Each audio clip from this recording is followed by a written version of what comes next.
करके बैठ गए। माँ सती आगे तक गई, कहा पता नहीं क्या होगा, वापस आ गई।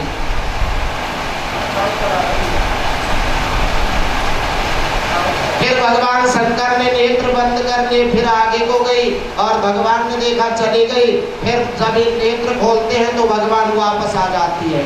2-3 बार ऐसा ही चक्कर चला। बाद में सोचा कि भगवान शंकर तो अपने ही पति हैं, या तो कैसे हैं, सत्यो जातम प्रपद्यामि सत्यो जाताय वै नमो नमः, जो सत्य ही प्रकट, सत्य ही प्रसन्नता को प्राप्त हो जाते हैं। अरे भगवान शंकर को तो देवताओं ने प्रसन्न करके ऐसे है कि विष्णु भी पी गए। कहा मेरे तो पति है, मैं आकर के इनको फिर तो प्रेम के वशीभूत कर लूंगी, फिलहाल तो मुझे अपने पिता के यज्ञ में जाना चाहिए, मुझे अपने पिता के यज्ञ में जाना है। यह सोच करके चल दी। भगवान ने अपने गण भेज दिए, जाओ और सती का साथ करो। जब सती जी अपने पिता के यज्ञ में प्रवेश करी,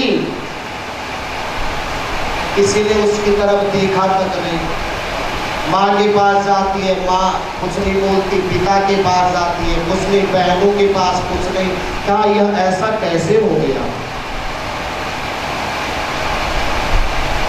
यज्ञ मंडप में आई और यज्ञ मंडप में आकर के देखा, अरे मेरे प्रभु का तो कहीं स्थान ही नहीं बनाया। इतना बड़ा यज्ञ, जो स्वयं यज्ञ करता है, जो स्वयं यज्ञ के फल दाता है और जो स्वयं यज्ञ स्वरूप है, उनका इस यज्ञ में स्थान नहीं, तो यह यज्ञ कैसे पूर्ण हो सकता है? चाहती हूँ मैं पिता से कहती हूँ कि यह व्यवस्था नहीं हो रखी है। जाकर के पिता से कहा, पिता श्रेष्ठ, आपने इस यज्ञ में भगवान शंकर के लिए स्थान क्यों नहीं रखा?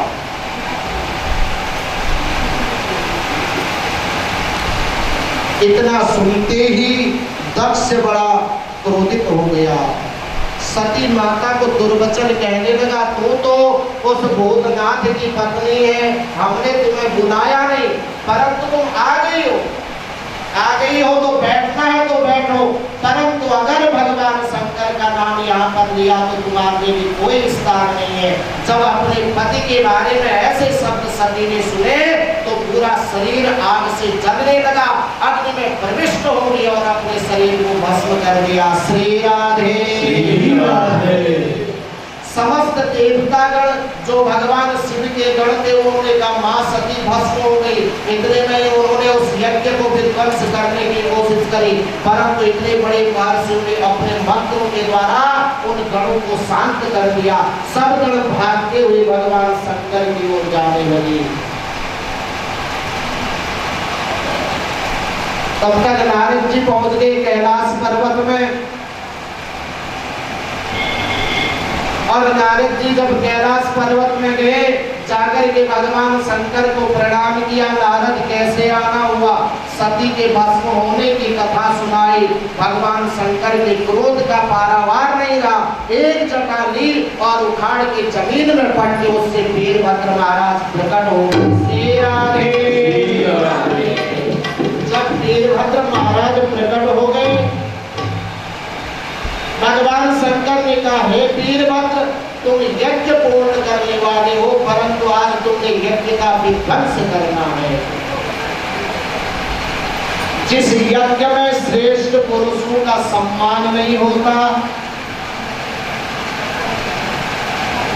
और जिस यज्ञ में देवताओं को पूर्ण रूप से भाग नहीं मिलता, वह यज्ञ कभी पूर्ण नहीं हो सकता।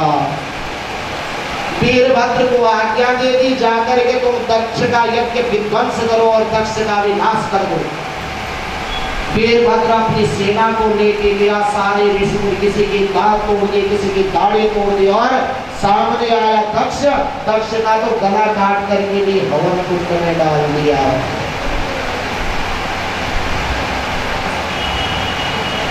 जब ऐसा हो गया, अब क्या होगा? समस्त देवता बड़े चिंतित हो गए। भाई इतना बड़ा यज्ञ किया था और इसमें विघ्न उपस्थित हो गया। यदि इस यज्ञ में विघ्न ही रह गया, यज्ञ पूर्ण नहीं होगा तो बड़ा अनर्थ हो जाएगा। यज्ञ पूर्ण नहीं होगा तो अनर्थ हो जाएगा। क्या करना चाहिए? समस्त देवता गए और ब्रह्मा जी के पास गए। ब्रह्मा जी अब क्या करें? ब्रह्मा जी ने कहा जब आप पढ़ते हैं ना तब क्या करें? पहले क्यों नहीं पूछा ब्रह्मा जी कौन सा आसन कहाँ लगाए?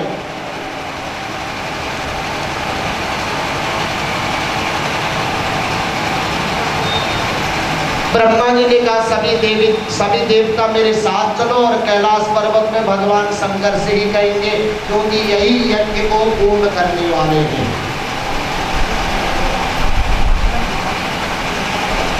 यज्ञ को पूर्ण करने वाले वही भगवान शंकर हैं और वहीं जाना चाहिए।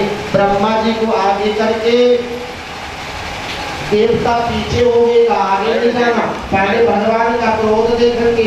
यदि भगवान को हमें देखते ही क्रोध आ गया, जैसे वीरभद्र भेजा था, अगर कोई और प्रकट कर दिया तो यही भस्म हो जाना पड़ेगा। ब्रह्मा जी को आगे भेज दिया, तुम जाओ ब्रह्मा जी। ब्रह्मा जी आगे गए, भगवान शंकर को प्रणाम कर दिया। भगवान शंकर प्रसन्न मुद्रा में बैठे हुए कहा, अरे ब्रह्मण, किस कारण से तुम्हारा यहाँ आगमन हुआ? किस कारण से महाप्रभु तुम यहाँ पर, ब्राह्मण तुम यहाँ पर आए? या जब पूछा देवताओं ने कहा ना ठीक है, भगवान क्रोधित नहीं है। सभी देवता जाकर के ढूंढने लगेगी। वंदे देवो उमापतिं सुरगुरुं वंदे जगत कारणं वंदे पन्नगभूषणं मृगधरं वंदे पशूनां पतिं वंदे सूर्य शशाङ्कवहनिनयनं वंदे मुकुंदा प्रियं वंदे भक्तजनाश्रयं कवरदं वंदे शिवं शंकरं। कर दिनों का दुख दूर बागंबर वाले, कर दिनों का दुख दूर बागंबर वाले, कर दिनों का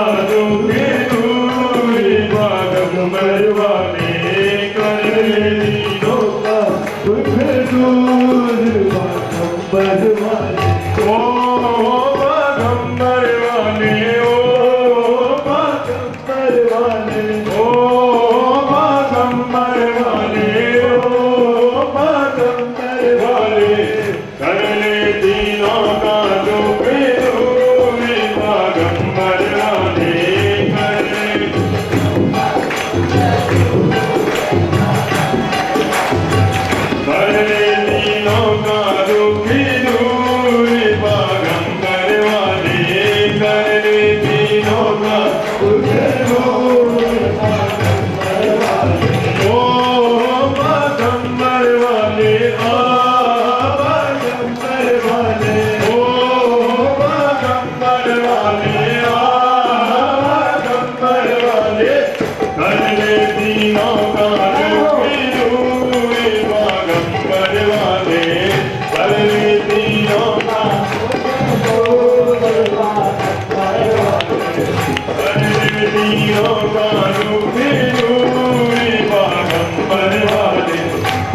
चढ़ावे जल का लोटा।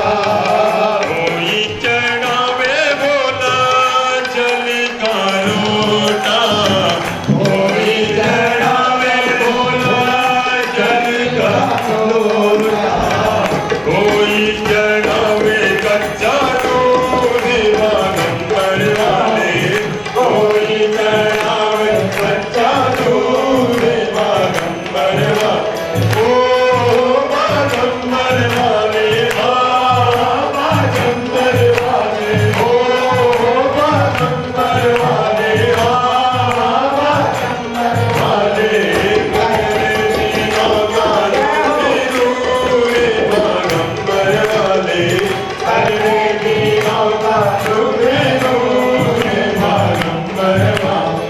शंकर भगवान की समस्त जय। ऋषि मुनि देवता भगवान हमारे संकट को दूर कर दो प्रभु। संसार भयाक्रांत हो गया। दक्ष की गलती के कारण आज संसार में यज्ञ का विध्वंस हो गया। हमारी रक्षा करो, रक्षा करो। भगवान शंकर ने कहा तथास्तु, सभी देवताओं को अभय मुद्रा प्रदान करे, तुम भय रहित हो जाओ। और स्वयं उस यज्ञ क्षेत्र में गए, जिसके दांत टूटे थे उसे दांत दे दिया। जो भृगु महाराज के दाढ़ी उखाड़े थे, बकरे की दाढ़ी उन्हें दे दी। और जब सब के अंग भंग जो अंग हुए थे वह ठीक कर दिए। अब काया दक्ष प्रजापति के बिना कैसे यज्ञ पूर्ण होगा, तो मैंने जजमान मृत्यु को प्राप्त हो गया। पहले तो इस यजमान को जिंदा करना पड़ेगा। भगवान ने उस यज्ञ मंडल में आज जो बकरी होती है उसका सिर दक्ष के ऊपर प्रतिष्ठित कर दिया और यज्ञ को पूर्ण कर दिया। बोले शंकर भगवान की जय। मनु कन्याओं के वंश में आगे कथा आती है कि देवताओं के द्वारा ध्रुव और उत्तानपाद की कथा। उत्तानपाद मनु महाराज के दो पुत्र हुए, उत्तानपाद और प्रियव्रत। उत्तानपाद का तात्पर्य है इस संसार में आकर जो भी जीव है इसको उत्तानपाद की संज्ञा दी गई है। उसकी दो पत्नियां हैं, सुरुचि और सुनीति। सुरुचि और सुनीति उत्तानपाद राजा की दो स्त्रियां हैं और दो पुत्र हुए, ध्रुव और उत्तम।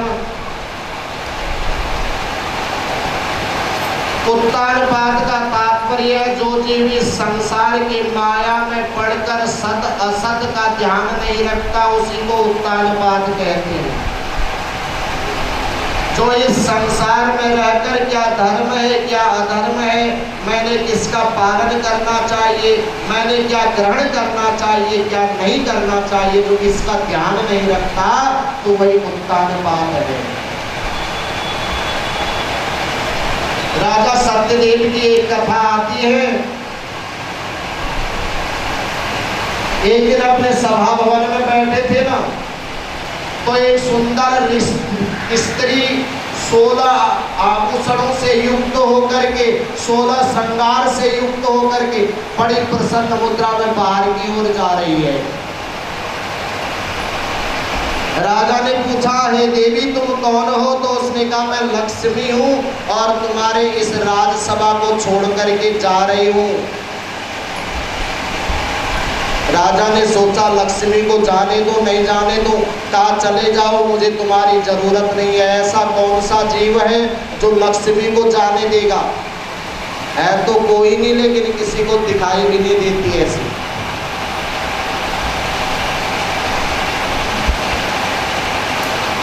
उसके बाद एक पुरुष आ रहा है, पुरुष भी जाने को उद्यत हुआ तो राजा ने टोक लिया, भाई तुम कौन हो? कहा मेरा नाम दान